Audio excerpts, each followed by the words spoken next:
Hello and welcome to the Whine and Cheese segment on Passionate World Talk Radio. Lillian Caldwell, CEO, and Station Manager, Jeanne White. Today I have with me is Betsy Wurzel, that hosts on Passionate World Talk Radio, Chatting with Betsy, and Liz Dalton. Liz is a caregiver and a nurse. Welcome, Betsy and Liz. Betsy, thank you, Sheila. Would you tell the listeners a little bit about yourself, some of the issues with being a caregiver?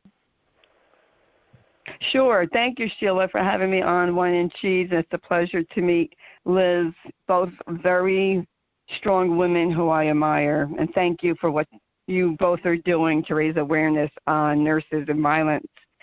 I was a caregiver to my mother-in-law for 5 years, and then my husband had early onset, and that he died on January 1st, after a 10-year battle. It was a battle to get a diagnosis. It was a battle to get proper care at end of life, which I think is a disgrace.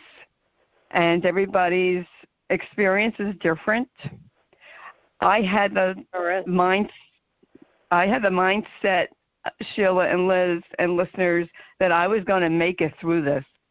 I was not going to let Alzheimer's take me down, and I'm not going to let Alzheimer's take me down now in my grief. That's a tough disease, too.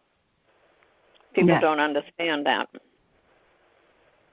Yes, it's very heartbreaking to see your husband. I mean, it's different with the parent. I lost a parent to Alzheimer's, but it's different with your spouse or partner because it's a different relationship. And I did work as a nurse myself, licensed practical nurse. And before I forget, I also run a group, #Kick Alzheimer's Ass Movement, for people with any dementia and who just want to be inspired. You don't even have to be a caregiver. If you just want to be educated about Alzheimer's and other dementias, you're more than welcome to join me. It's tough. You're welcome. I didn't know about I didn't know what caregiving really in detail, even though I worked as a nurse. And I didn't know about Alzheimer's because it wasn't taught that back in the Stone Age when I went to school. I graduated nursing school in 1976. You know, it was senility. It was hardening of the arteries. It was organic brain, whatever they called it. I forgot. Syndrome. Organic brain syndrome. Yep. Yes, yeah. But when I look back, those people in the nursing home had Alzheimer's or some kind of dementia. And it was really, it's very stressful. And it took me a long time to get to where my mindset was, I have to look at things differently. And I had to start being positive in a very negative situation. And it was my anger at the way things were, how we were treated by doctors, that made me go into my car and start raising awareness and showing Matt's picture. This is what early onset looks like. It is not a normal part of aging. It is not an old person's disease. Matt was 56 at diagnosis. And looking back, he probably started at about age 54. And that's how I met Jeanne White. She saw one of my videos and interviewed me, and she had me on her show, about caregivers, the Connect show. And then she gave my own show, Chatting with Betsy, last September. And I really wanted to encourage caregivers and inspire them that they can make it through to the other side, and they should be an advocate for themselves and their loved ones. When you see an injustice, you need to speak up. Nothing changes if nobody speaks up. And I'm so proud of you ladies for speaking up on nurses and violence and what's going on, because I myself wasn't aware until I met you, Sheila, of what nurses were going through. So I applaud you both. I mean, that takes a lot of, guts, determination, and courage to stand before people, and tell them about what you've been through. And how I made it through was I did self-care as much as I could. It was not easy because you sleep with one ear open and one eye open, just like when your kids are young. So you're not fully rested. You're on, I call it the red alert, where the U.S. has red alert for bomb scares. Well, I had red alert as far as stress. And when Matt died, I realized how much stress I was under, and I had post-traumatic stress from his situation. And I am taking care of myself more now than I could before. But, self-care, folks, I'm going to say this over and over again. It is not selfish. It is vital for your health and well-being. If you want to make it, you have to take care of yourself. That's right. And if you don't take care of yourself, nobody is there to take care of anybody else. Right. Liz, can you give us a rundown of what your life as a caregiver and a nurse is? Well, I first, when I was very young, I was a nurse's aide in 2 different nursing homes. Very young. I think even the first time I worked in a nursing home, had just gotten my working papers. So when I was younger, I had some experience as a nurse's aide to help people. And I had also worked as a nurse's aide in hospice. This is way before I became a nurse. But the first person in my family I took care of was my grandmother. She had heart disease, and she had a stroke, and she had a form of cancer in her face. And I took care of her. We had hospice, and we had hospice, for my grandmother, and it was when my grandmother was dying, and in our home, the home I grew up in, she was the one that told me to, right before she died, to become a nurse. And after she died was when I went into nursing school. So I did become a nurse. My mom and dad, they raised 9 kids. I was one of 9. And wow. my mother was sick a lot in my lifetime. She had a rare blood disease, and later on in her life she developed heart disease. And my mother was always sick, but my father was healthy as could be. But what turned out after, this is years after my grandmother had died, my father got multiple myeloma. And it came on very quick. And he was, on chemo and everything. He'd previously had prostate cancer, but he came out of that well, but it was 10 years later he got the multiple myeloma. So we took care of him here. I was his main caregiver, and I was working at the time as a nurse. I had become a nurse. I worked in Boston. I worked in the cardiac step-down. Then I went to the cardiac ICU, and not expecting my father to be ever sick like that, but he needed 24/7 care. Kind of like your husband, Betsy, he became very confused. He was always trying to get out of bed. He was, even though we had hospice for him too, it was, really trying to make sure he stayed safe. So that was stressful. That's a very stressful thing because you cannot leave them alone for a minute, not a minute. And he passed away, and a couple of years after that, my mother got very sick and with her heart, and she was in heart failure. And she came home from the hospital on hospice, too. So we had Old Colony Hospice. I think they're based in Taunton now, but we had them for all 3. And I was the primary caregiver, but I have to say that I worked full-time as a nurse. I would take some, like a family leave, like intermittently, because I couldn't take a full family leave because I had a full family leave from my father. So for my mother, I took intermittently, and my family helped.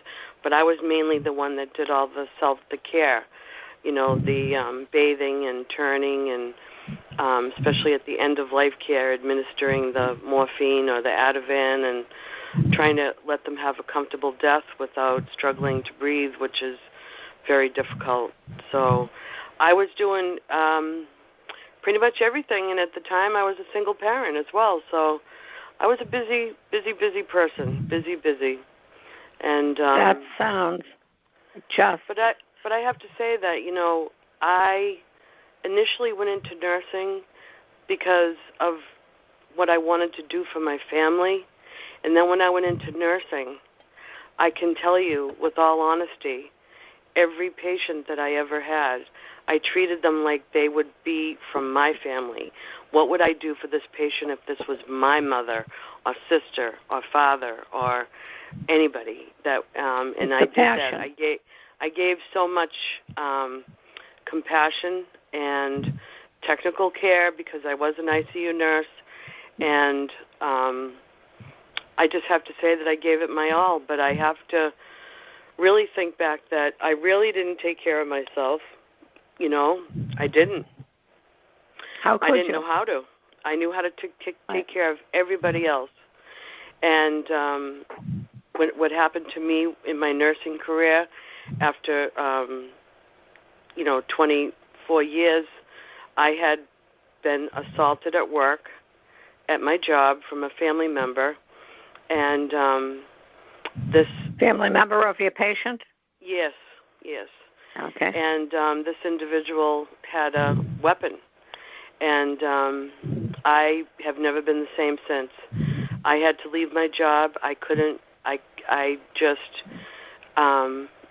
never been more frightened in my life. I thought I was going to die.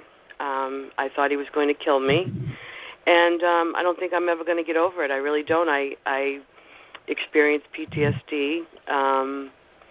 I have terrible problems with anxiety and panic attacks and depression.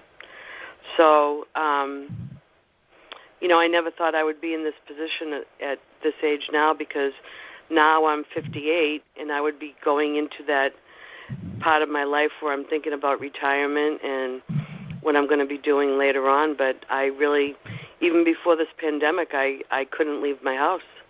I was just too frightened of everything. So that's, I didn't learn about self-care until I got treatment for my PTSD and depression, getting professional help and medication and therapy every week. And I finally learned how to ground in myself and try to calm myself down and try to live somewhat of a normal life if I can. Well, that's quite a lot, Liz. You and Betsy have done a fabulous job in caregiving. And a lot of people will say they're caregivers when they just go and visit somebody. And they don't realize the 24-hour and the fact of when you think that your loved one is in bed, safe, and all of a sudden, as Betsy said, with the one eye and the one ear open, you hear the footsteps, and then your night's sleep is gone because you're up with the patient or your loved one. I totally understand. Now, you both know that I have the Whine and Cheese program, and I've been interviewing nurses, and they have been an array of complaints, and the fact that they're working, many of them have left their own homes to go and live by themselves or with a coworker. So they're isolated from their family, and they have nobody to hug, or even in this pandemic, you might hug your husband if you live with them, and they have nobody. These folks are getting assaulted, still in work. They're also getting assaulted on the trains, in the supermarkets, on the buses. This hasn't gone away at all. And now, many of these nurses have never been tested, and they're still taking care of patients. So you wonder about this stuff. So when you talk to these nurses, they don't know anything about self-care. What's going to happen? They have masks on that have chemicals in them, and they just found out it was a study done. And forgive me, I've forgotten whether it was CDC or something else, and they've tested these masks. Not one of them has been safe, and these nurses have worn these. I don't understand how much more the nurses can take, but they're still working. And what other has anybody found? Now, Betsy, you mentioned a couple of things, your self-care. And Liz, your self-care, you happened to mention going to a therapist. Was that okay to go to a therapist? I mean, people would go, you should go to a therapist. Right. You think, is that okay to do? Yeah, sure. I know that there's a lot of people, even including myself in my past, I would feel that I wouldn't really want to say that, but that's the problem now, is that you need to speak up, especially if you develop some mental problems from situations in your life that happen, and I believe sincerely that everyone needs to go to therapy. There's something in everybody's life. But when I look at what the nurses are going through right now, I can empathize with the PTSD they're going to experience or already are experiencing, because I can tell by the way I hear people talk or write on social media about what they're experiencing.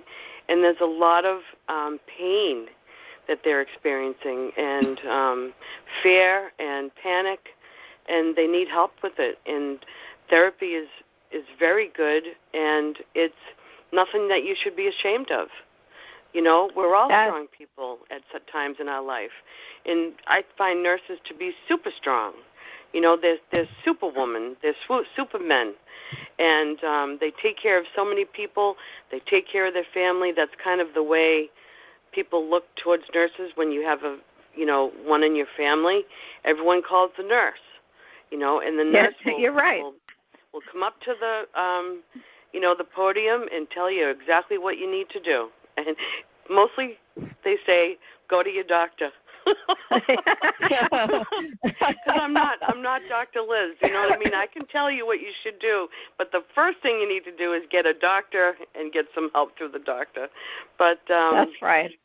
You know, Liz, that's why nurses don't think of themselves, and they don't even, it was never the culture to, take care of yourself. That's like a new concept, take care of yourself. Right. So,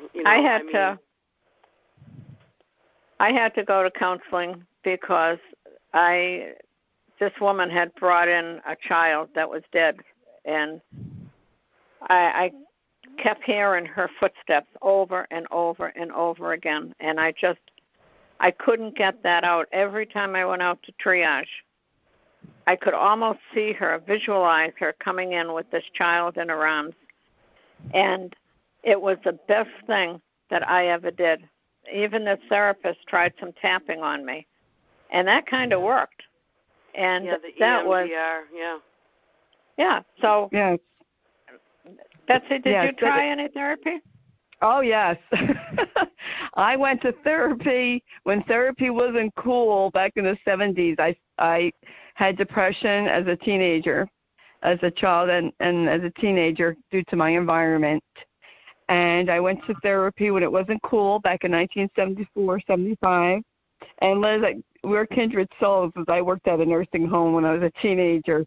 Yeah. And, it's true. As a society and as nurses and as a former nurse myself, we are taught to care for others and to fix others. And we always want to fix people. We have to realize we can't fix everybody.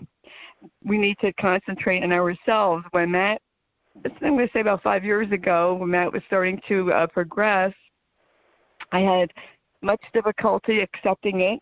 I thought I had to be superwoman. At the time, I worked 40 hours a week. I'm taking care of Matt. I'm taking care of Josh. I'm doing everything. And I was snapping at the children at the preschool. So my director cut my hours, and I went for therapy. And therapy is so important. People need to go for counseling. And you're right, Liz.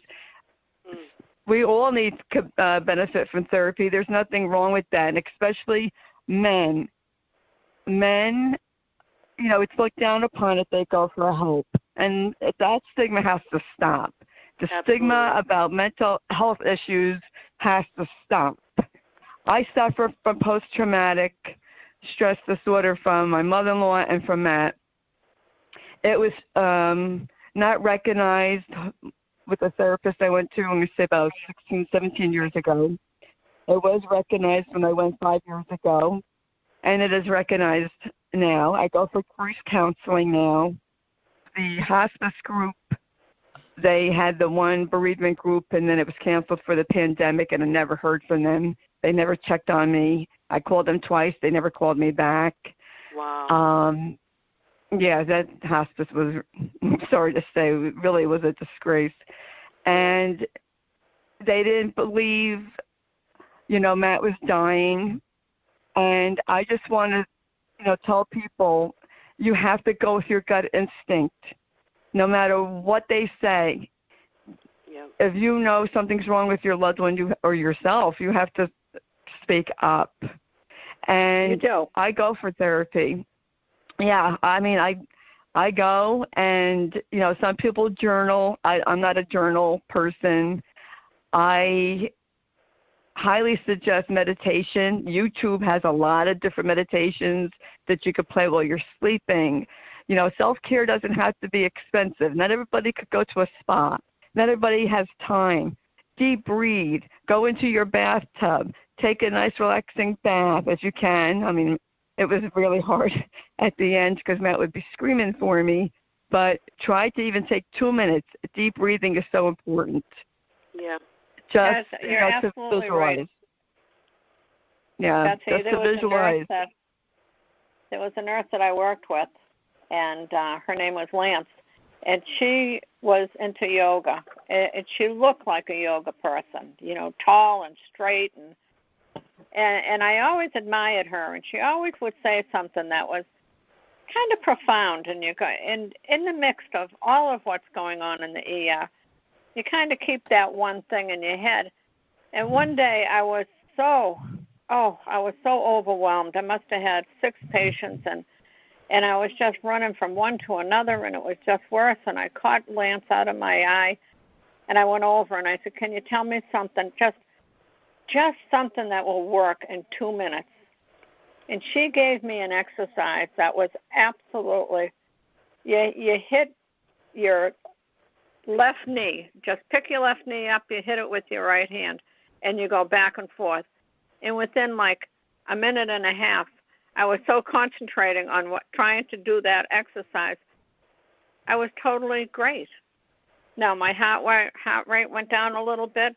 I could actually focus on what I was doing. Just simple things like that. And that's a little self-care that I needed in the emergency room while I was working. It's, like you say, Betsy, not everything has to be expensive. This saved my evening. Without that, right. I would have been a bundle of nerves. Yeah, you kind of reduced your adrenaline level, and you got some oxygen into your brain. Right, and I never even gave that a thought, Liz. That's what I was doing. All I knew was I was going too far. I just couldn't get, how you're working with your patients. Yeah. And you know this, Betsy. You know what you have to do, but when that time comes when you can't do it anymore because you've lost focus totally, you need some help. And deep breathing is, like you said, Betsy, that's a great exercise. And we just put out on Heal the Healer on Stop Healthcare Violence the video with Patty Gage and Susan Andrea on a few little exercises on Qigong, and Susan did a couple on yoga, and she talked about it, and that was with Mike Cornell on KC Videos, Boston Making a Difference. So that's up on our website, and we're trying to get more self-care so that the nurses know that, they're in this crisis situation every single time that they work. Some of the girls are working 12-hour shifts. their faces are a big mess from the masks. And, but the only thing that we have found on Stop Healthcare Violence is that M&A has put out a telephone number if you need something for therapy, and they would help you. But I'm concerned with the fact that the masks could cause lung disease in the future, that they have anxiety, depression, PTSD. They don't even know it yet. Right. And the suicide issues. Yes, and that's on the rise, Sheila. Suicide. There was an emergency room doctor in New York City that committed suicide earlier this year. Yes. And, people, you wonder, well, why do they do that? But you know what? I could say, as a child, I had suicidal thoughts. Even 6 years ago, I was thinking, how would it be to lay in those railroad tracks in the winter versus the summer? I would never leave my family, right. but I was in such a dark rabbit hole. And there's some people who don't know how to climb their way out of that rabbit hole. I fortunately was able to with therapy.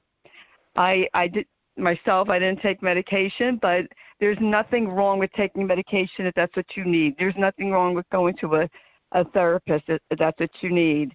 And I'm happy to say I'm out of that rabbit hole, and that's how I started Kick Alzheimer's Ass movement, because it was either going to kick my ass or I was going to kick its ass, and I'm a fighter.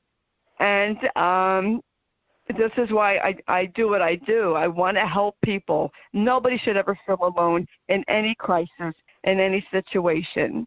Nobody. And I want to thank all the nurses and healthcare workers. And Liz, I'm so sorry for what you endured and what you went through, and you're very brave to speak about it. And, it's a shame that these things go on and nothing's being done. Nothing's being addressed. And that's sad. I'm glad to hear public service announcements now. Oh, if you are, in a mental crisis, cause a pandemic, seek mental health. Well, what about you all nurses? What about caregivers who've been facing isolation without a pandemic for years, and nobody cared? Yeah, nobody cared what it caused. Yes. Yeah, and they can't leave their homes, and Right. And I do have a comment to say, too. I think there's another really large group of people that don't have health insurance, that cannot get any counseling, and that's something that needs to be taken care of, I think there should be mental health and also in health care for all, I'm not being political by any means, but, a lot of people would that I've talked to will say, well, how much does therapy cost? And it's like, well, I have insurance that will cover a certain amount. But some therapists can't do that insurance thing. They want people to self-pay, and therapy has become very expensive. I just have one thing that I would do in the event that I didn't have insurance. I would try to seek out maybe some, and maybe this sounds corny, but I feel like when you have no options, you have to find a way. I think there's a lot of things available on social media as far as looking for motivational speakers that address depression, anxiety, tell the truth, about different things. Like I like to listen to Brené Brown and, try to get, she talks about different things that are like maybe for everybody, but for women, to talk about what you're feeling, any kind of guilt that you have, or shame, or, suffering by yourself. You need to find a way to help yourself if you don't have that insurance, I feel bad for those people mostly because they just don't have the opportunity. Even if they have some insurance, they can't even get good counseling, I think. Well, I have that problem. Yeah, if you find a group that, like, say, a grief group, a lot of times they'll have them if you look on the internet, maybe in your own town or maybe a town over, or something that you can attend. Or, some people want to get help through their church. But if that's not your thing, you need to find another group that you can, that can help you, if you don't have insurance. Those are just some things I thought of, because it would really be terrible if you really needed a mental health counselor and you can't get it. That's true, Liz. I go to my senior center, and I get it for free. Well, actually, she calls me because of the pandemic. Because I can't. Awesome. I have the the so-called Affordable Health Care Act. I can't afford $90 a week for a therapist. Right. So, I want to suggest to the listeners, check your senior centers. Check your mental health facilities. See if they have a sliding scale fee. If you're a veteran, check your veterans benefits. Check your county of aging and see what they have to offer. ARP. Check your Alzheimer's Association and see what they could guide you into resources. And, I just want to say, Sheila, we have 9 minutes left. Oh, okay. Well, those are really good ideas, Betsy. Those are really concrete ideas for people to take into consideration, They are.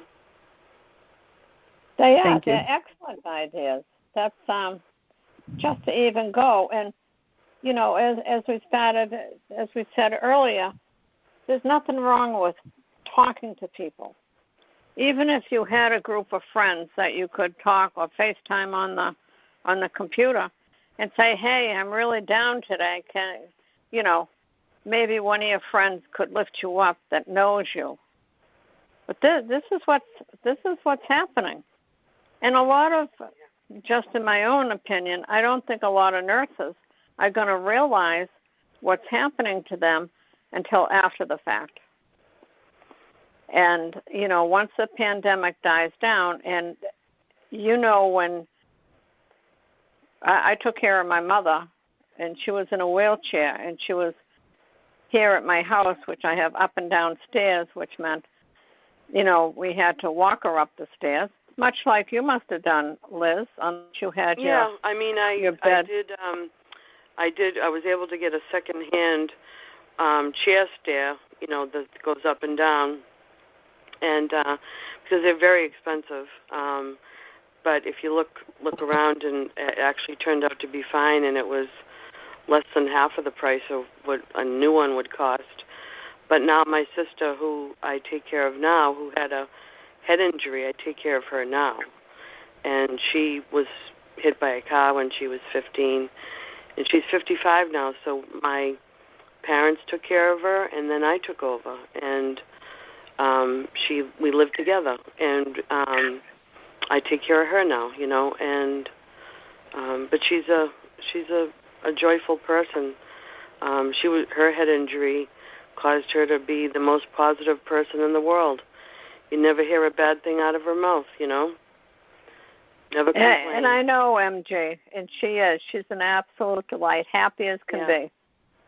And she joins in with us when we have a meeting with Stop Healthcare Violence, and she has some good ideas. Yes, she does. And she was over, we had a health fair, Betsy, back in last year, actually, and MG was there, and she went around in her wheelchair. We pushed her around. She's very positive.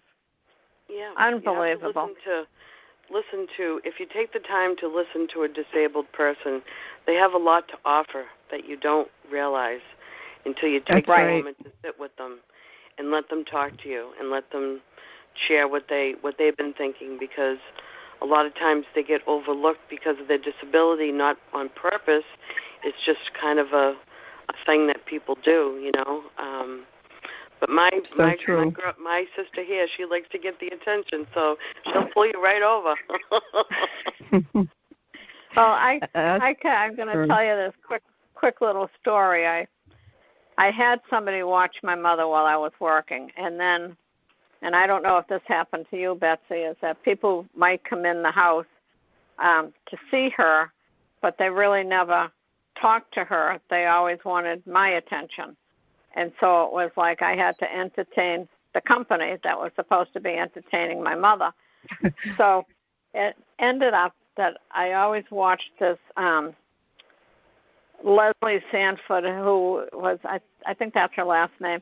It was a video, and it was a walking video, and I'd put it on, and I'd try to get my mother to move her legs and her arms, and she had had a series of strokes, and she could talk okay. And she finally says to me one day, Sheila, I gotta tell you something. And I went, okay.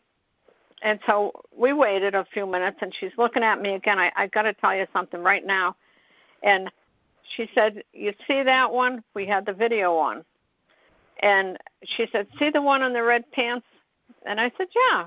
It's the only one that had red pants on. And she said, she hasn't lost 1 pound.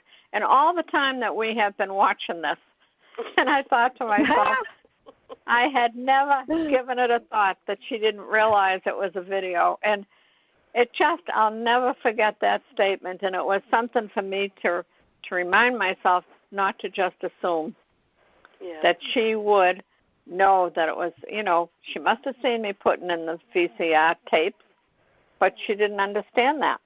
Yeah. But it's just these, even though I was totally embarrassed because I thought she knew, but it was something that I can hang on to for years, and it makes me smile. Yeah. Yeah. But you're right. Yeah. Listen to these older folks, and you're going to learn a lot. I also worked in a nursing home, and we had a grand time. And we talked to these patients. It was a small nursing home, and there was 4 of us, 2 up and 2 down. But, Liz, that was very, very important what you said. And it's absolutely amazing what we do. So yes. And, Josh, my son, he has special needs. He has a cognitive disability.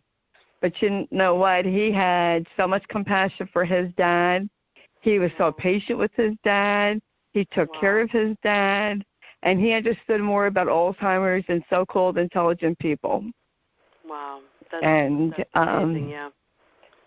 So I'm actually, yes, I'm still a caregiver because I supervise Josh.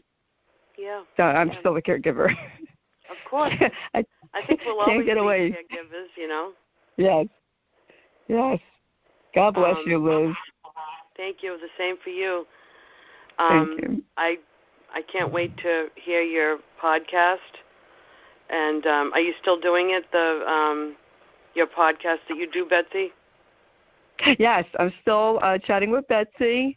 It's on Spotify, Spreaker, CastBox. I'm also doing a show on Saturday morning, and then I posted with Lillian Caldwell about grieving and different ideas that I have and bringing up topics about grieving. Actually, last week was about grieving and post-traumatic stress disorder because people think, caregiving, how do you have post-traumatic stress with caregiving? Well, yeah, you do, especially if you're both one. They don't, if we're violent.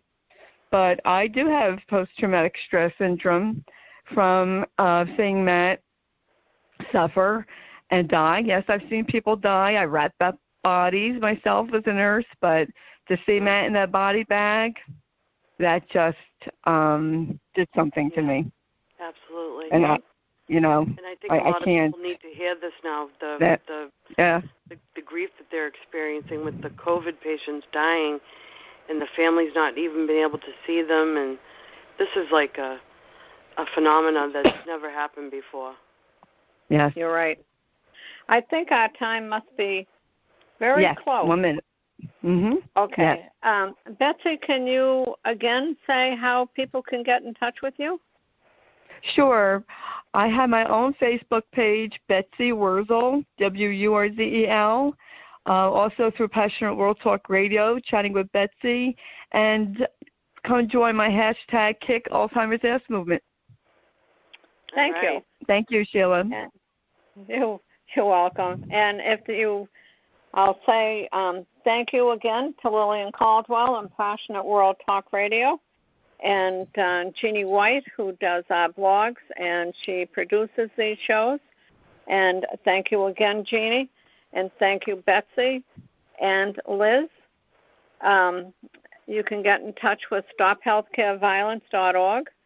And if you need to email me, you can email me at info@stophealthcareviolence.org, or Sheila, spelled SHEILA, W6 at Comcast.net. And I also wrote a book called The Shocking Reality of Violence in the Emergency Room. Oh, sorry, it's not in the emergency room. It's in healthcare. And if you're interested in that, you can go on Amazon and take a look. And Liz or Betsy, any last words before our time leaves? I just want to thank the listeners. This is healing for us, too, to be talking and hearing each other's perspective. And I hope that in some way we've helped anyone that's listening, and anyone that's suffering, if they should reach out to somebody, anybody, to their family, to their friends, and start somewhere, just one thing at a time. Yes, thank you. Thank you, Sheila. Thank you, Liz. It was nice meeting you over the phone. Nice to meet you, too. Nice to meet you, too, Betsy. Thank you, everybody. Thank you, Betsy. Thank you. You're welcome. Okay, bye-bye.